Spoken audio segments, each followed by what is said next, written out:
What if the last decision you made wasn't entirely yours? What if the nudge felt like common sense, but was engineered? Today, we're dissecting the best techniques of dark psychology and mind manipulation. Some are blunt as a brick, others are invisible. You won't notice until you've already paid the price. Let's switch the lights on.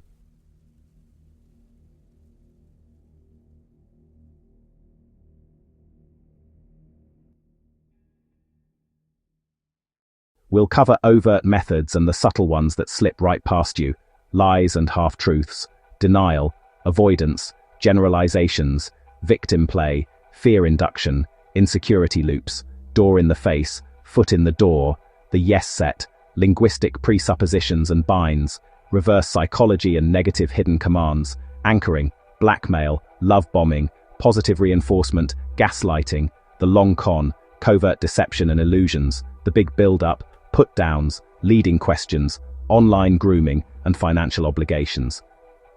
I'll also show you counter-moves for each, because awareness without action is just anxiety with better vocabulary. We begin with the manipulator's oldest and most reliable tool, the outright lie. It's the cornerstone of the dark psychology playbook, a direct assault on reality itself. While we often think of lying as a last resort, for some, it's the first. Pathological liars, for instance, lie compulsively. It's not about strategic gain, it's a deeply ingrained habit, often deployed simply because it feels easier than confronting the truth. But not all lies are created equal. There are simple, defensive falsehoods, the little white lies meant to avoid minor conflict. Then there are the engineered lies. These are far more insidious. They aren't just denials of truth, they are constructed realities, meticulously dressed in just enough context and plausible detail to make them seem respectable, even authoritative. Think of the modern phenomenon of fake news. It's the perfect large-scale example. Disinformation is crafted to look and feel like legitimate journalism. It's packaged with a straight face, an authoritative tone, and just enough superficial credibility to make you swallow it whole before you've even had a chance to check the source. The goal isn't just to mislead you on one point, but to erode your trust in information altogether. A colleague claims, the client specifically asked for me to lead, no email, no paper trail, but they say it with such unwavering confidence that you hesitate to challenge it. This tactic is brutally effective. Here's why it works. Confident delivery is disarming. We subconsciously equate confidence with competence and truth, which reduces scrutiny. People default to assuming honesty. Challenging someone creates social friction, and most of us are wired to avoid that. Authority or affiliation inflates perceived truth. If the lie aligns with a person's title or perceived expertise, we're less likely to question it. So, how do you defend against such a fundamental form of manipulation? The key is to shift from passive acceptance to active verification.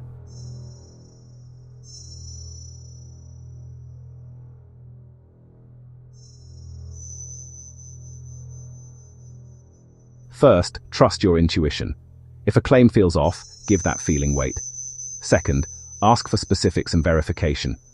Use neutral language like, "Great, could you forward me that email so I'm up to speed?" This requests proof without making a direct accusation. Finally, observe patterns. A one-off lie might be an anomaly, but a pattern of untruths is a clear red flag, signaling a manipulator you need to keep at a distance. Omission is truth with the vital organ removed. I need money for food, true. For vodka, missing. Half-truths mix accurate facts with strategic gaps. On social media, a rumor only needs a seed of doubt. The correction never catches up. Remember the maxim, the devil is in the details. That's where half-truths rot. Ask, what would change if the missing detail were the opposite? Demand the timeline. Most half-truths break when sequenced. Keep receipts. Emails, messages, invoices.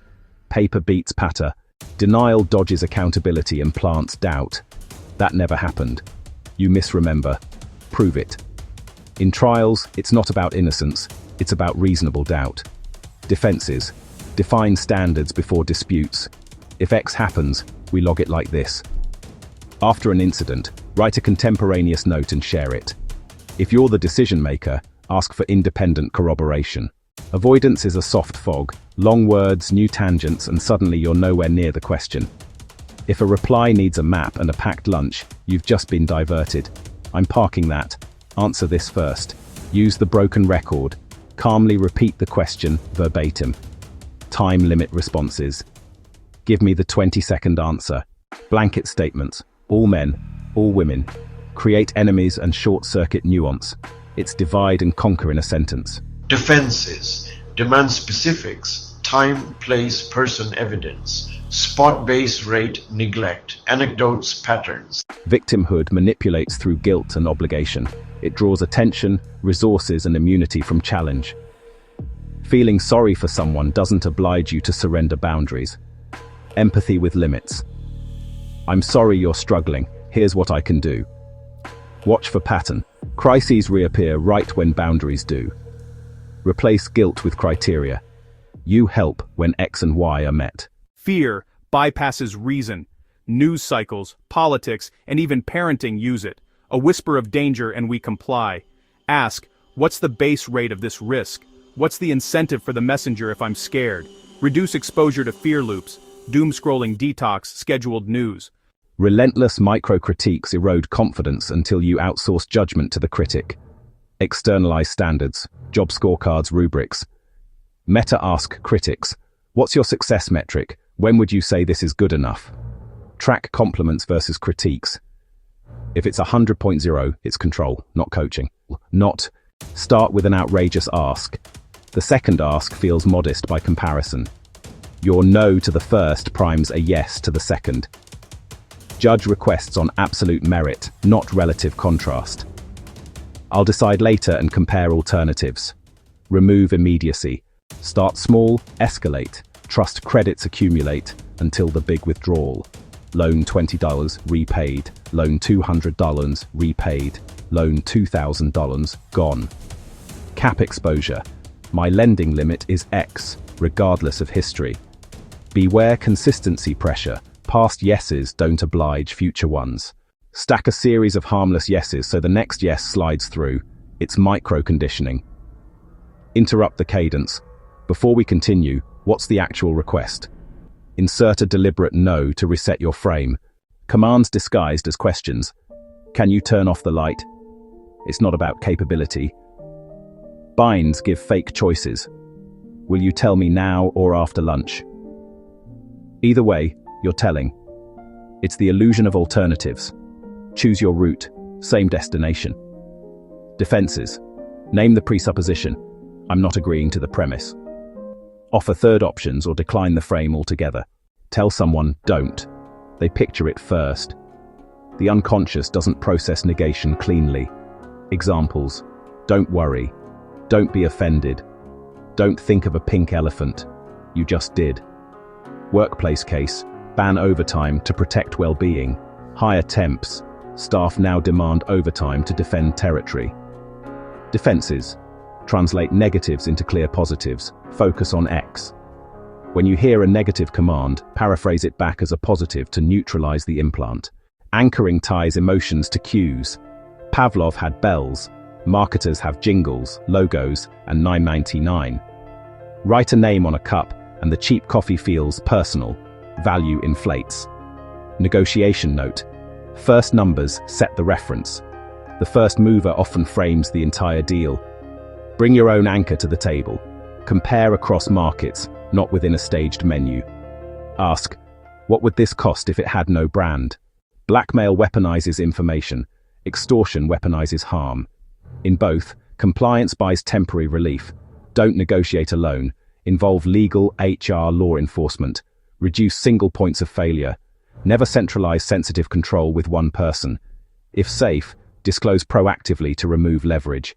Overwhelming affection, attention, gifts, dependence appears as destiny. Targets are often recently heartbroken, isolated, or low in self-esteem. Non-romantic forms, flirting to gain access, office, kissing up, especially effective on narcissistic leaders. Defenses. Slow the pace. Let's see how this looks in 3 months. Watch behavior consistency after you set boundaries. Check references. How do they treat people who can't give them anything? Praise is a powerful tool that trains behavior. Used well, it's healthy encouragement. But when used manipulatively, it becomes a leash, rewarding blind compliance over genuine competence. To defend yourself, ask for the specific criteria behind the praise. Also, seek honest feedback from trusted peers who aren't dependent on your compliance. Gaslighting makes you doubt your own memory and sanity. You're imagining it. Abusers deny clear events, politicians stonewall scandal to seed confusion. Difference from denial: true gaslighting replaces events with a plausible counterfeit and/or conjures a boogeyman to blame. Defenses: document specifics, dates, quotes, screenshots. Sanity anchors: a trusted friend or therapist who can reality check. Ask the manipulator to repeat their claims slowly. Contradictions surface when they must lock in details. Slow trust, patient grooming, then a decisive harvest: wealth, status, influence. Romance scams, sham marriages, investment frauds, sometimes decades in the making. Due diligence: verify identities, finances, histories. Separation of powers: don't hand one person keys to everything. If this vanished tomorrow, what controls would I wish I'd had? Put them in now. Personas, falsified documents, accent switches, or smaller illusions, embellished achievements, name-dropping, selective framing. Skilled manipulators weave truth into lies, so the mix passes a casual sniff test. Defenses: verify the specific claim, not the persona around it. Cross-check with independent sources. Ask precisely worded questions that force clear numbers and dates. Some tactics are slow burn. Repeat a message long enough and it calcifies as normal. Brand positioning can be earned or manufactured. Defenses: periodic resets. If I saw this today for the first time, would I still believe it? Diversify information diet. Avoid single source capture. Sarcasm framed as banter. Jokes that land like knives. Confidence dips. Control rises. Name it neutrally. That sounded like a dig. Was that your intent? One-strike rule with repeat offenders. Escalate to formal boundaries if needed. Protect your environment. Strong self-esteem is hostile terrain for manipulators. Do you really think she's that mean? The judgment hides in the question. Answering confirms the frame. Reframe: the premise seems biased. Here's how I see it. Default to open questions. What specifically happened? Online grooming is a particularly insidious form of manipulation that preys on the vulnerabilities of the young and digitally native. Predators exploit the very nature of online interaction, where validation is currency and connections can feel intensely personal, even with strangers. They specifically target individuals who appear naive, lonely, or are seeking validation, using a calculated strategy of flattery, constant attention, and unwavering consistency to build a foundation of trust. This isn't random, it's a hunt. The groomer creates a carefully constructed persona, often mirroring the interests and language of their target, to manufacture a sense of deep, unparalleled connection. They become the perfect friend, the one person who truly gets them. The process is a slow, deliberate escalation designed to blur lines and test boundaries. It begins innocently. Friendly DMs evolve into flirtatious banter, which then subtly shifts towards sexualized comments and intrusive questions. Each step is a test. If the victim doesn't object, the predator pushes further. Consider this anonymized case. A teenager, active online, experiments with mature filters and posts about feeling misunderstood. A groomer enters her DMs, mirroring her taste in music and validating her insecurities about school and friends. He replies instantly, day or night, creating a powerful dependency. The banter slowly becomes sexualized, framed as a special joke between them. He isolates her from friends by suggesting they don't understand their unique bond. Finally, he pushes for a private meetup, the culmination of his efforts. If she hesitates, he doesn't retreat. He simply slows down, rebuilds the trust with more intense love bombing, and then tries again, or discards her for an easier target. Defending against this requires a proactive, multi-layered strategy for both teens and guardians. First, lock down digital spaces. Set all social media accounts to private. Enforce a strict rule: only friend or follow people you have actually met and know in real life. Second, protect personal information. Never share live locations, home or school addresses, or detailed daily routines that could allow someone to track your movements. Third, create a zero-tolerance policy for boundary pushing.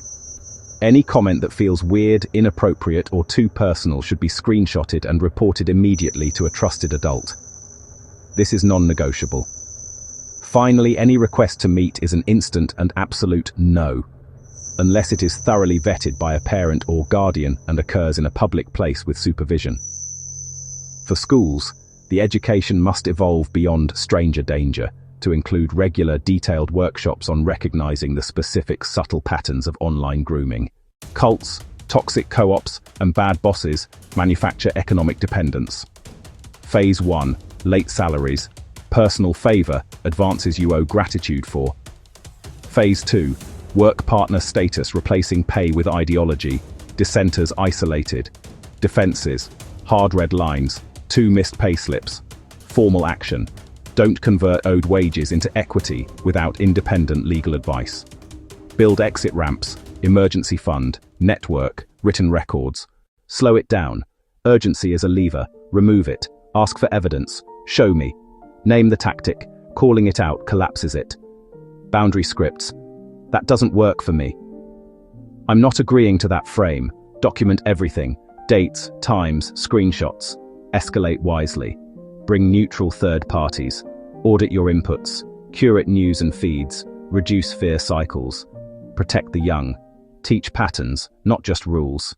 So, there you have it. We've just spent ages together, methodically dismantling the manipulator's toolkit. We've shone a harsh light on the subtle and the overt, the lies, omissions, and denial that warp reality. We've examined the tactics of avoidance, generalizations, and victim play that deflect responsibility. We've seen how they weaponize our own emotions through fear and insecurity, and how they use compliance tricks like the door in the face, the foot in the door, and yes sets to lower our defenses. We've decoded the linguistic traps of presuppositions, binds, and reverse psychology. We've uncovered the insidious power of anchoring, blackmail, love bombing, and gaslighting. We've mapped out the long cons, the illusions, the put-downs, and the insidious nature of online grooming and financial dependence. The goal here was never to make you paranoid, but to make you prepared. This knowledge isn't a burden, it's a shield. It's about reclaiming your mental sovereignty in a world that constantly vies for it. So be kind, but not compliant. Be open, but never exposed. Understand that your awareness is your armor, and your boundaries are the blade. They are not walls to keep people out, they are gates that you control. You decide who enters your life and on what terms.